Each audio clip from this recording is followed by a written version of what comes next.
नमस्कार। चलिए आज श्रीमद् भगवत गीता के एक बहुत ही सुंदर अध्याय 10वें अध्याय को समझते हैं। इसका नाम है विभूति योग। इसमें भगवान अपने उस दिव्य ऐश्वर्य, अपने डिवाइन ग्लोरीज के बारे में बताते हैं जो उन्होंने खुद अर्जुन के सामने प्रकट किए। तो इस अध्याय की शुरुआत होती है भगवान श्री कृष्ण के एक बहुत ही गहरे कथन से। वो एक ऐसा परम रहस्य बताते हैं जो उनके अपने अस्तित्व से जुड़ा है। अब ये बात जरा ध्यान से सुनिए। भगवान कह रहे हैं कि बड़े से बड़े देवता और बड़े से बड़े महर्षि भी ये नहीं जानते कि मैं कहाँ से आया, मेरी उत्पत्ति कैसे हुई और इसका कारण क्या है, क्योंकि वो खुद ही उन सभी देवताओं और महर्षियों के भी आदि कारण हैं। मतलब वो उन सब के अस्तित्व से भी पहले से हैं। और यहीं पर एक बहुत सुंदर शब्द आता है, अजन्मा। अजन्मा मतलब जिसका कभी जन्म न हुआ हो, जो हमेशा से है, जिसका न कोई आदि है न कोई अंत।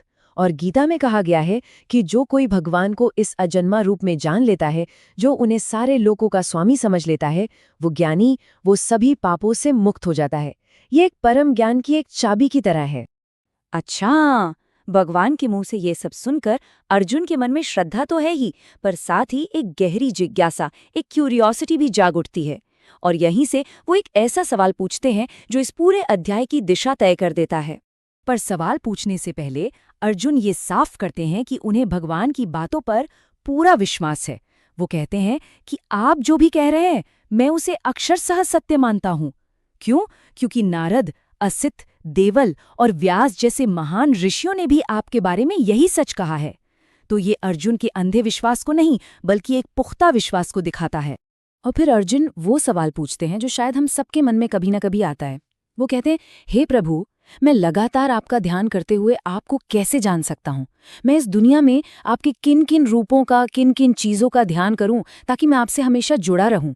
ये एक भक्त की बहुत ही सच्ची पुकार है। तो अर्जुन के इसी मासूम से सवाल के जवाब में भगवान अब अपनी दिव्य विभूतियों का, अपने डिवाइन ग्लोरीज का वर्णन करना शुरू करते हैं। वो बताते हैं कि इस दुनिया की जो सबसे श्रेष्ठ, सबसे उत्तम चीजें हैं, उनमें वो कैसे मौजूद हैं। और देखिए, सबसे पहली और सबसे जरूरी विभूति, भगवान कहते हैं, हे अर्जुन, मैं सभी प्राणियों के दिल में बैठी हुई आत्मा हूं। सोचिए, इसका मतलब हर जीव के अंदर जो चेतना है, जो लाइफ फोर्स है, वो असल में स्वयं कृष्ण ही है। ये हम सबकी आध्यात्मिक एकता का, स्पिरिचुअल यूनिटी का सबसे बड़ा प्रमाण है। आप देखिए भगवान अपनी महिमा को कैसे खोलते हैं। वो कहते हैं, अदिति के 12 पुत्रों में मैं विष्णु हूँ, जितनी भी रोशनियां हैं उनमें मैं सूर्य हूँ, चारों वेदों में मैं सामवेद हूँ, और 11 रुद्रों में मैं स्वयं शंकर हूँ। यहाँ भगवान ने साफ कर दिया कि महादेव और उनमें कोई भेद नहीं। ये एक बहुत ही शक्तिशाली घोषणा है। भगवान कहते हैं कि शस्त्र उठाने वालों में जो सबसे आदर्श हैं, धर्म के प्रतीक श्री राम, वो भी मैं ही हूं। मतलब राम और कृष्ण एक ही दिव्य तत्व के दो स्वरूप हैं। और ये सूची आगे बढ़ती जाती है। जलाशयों में जो सबसे विशाल है यानी समुद्र, वो मैं हूं। शब्दों में जो सबसे पवित्र है ओंकार, वो मैं हूं। जो स्थिर रहने वाले हैं जैसे पर्वत, उनमें मैं हिमालय हूं। और पेड़ों में जो सबसे पूजनीय है पीपल का वृक्ष, वो भी मेरा ही स्वरूप है।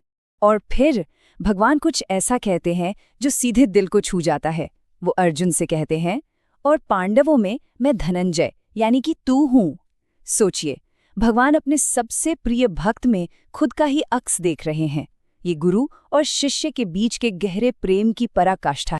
तो ये सारी महान घोषणाएं तो हमने सुन ली, पर सवाल ये है कि इस दिव्य मौजूदगी को हम अपनी रोजमर्रा की जिंदगी में कैसे अनुभव कर सकते हैं? क्या कोई प्रैक्टिकल तरीका है? जी हाँ, गीता हमें कुछ बहुत ही सरल उपाय बताती है। जब पवित्र होने का मन करे तो बस चलती हुई हवा को महसूस कीजिए, क्योंकि भगवान कहते हैं, पवित्र करने वालों में मैं वायु हूँ। मन में अशांति हो तो पीपल के पेड़ को गले लगाइए, और जब स्नान करें तो गंगा नदी को स्वयं कृष्ण का स्वरूप मानकर उसमें डुबकी लगाइए।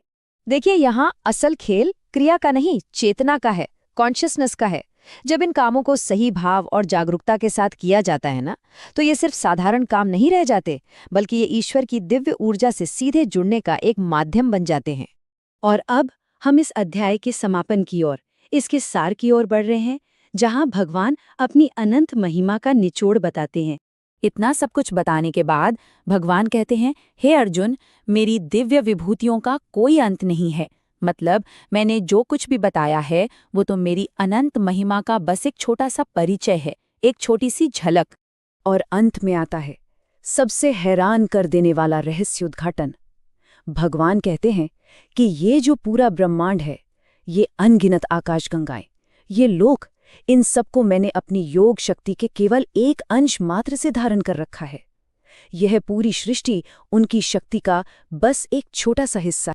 तो इसी एक सवाल के साथ हम आज का ये विश्लेषण समाप्त करते हैं।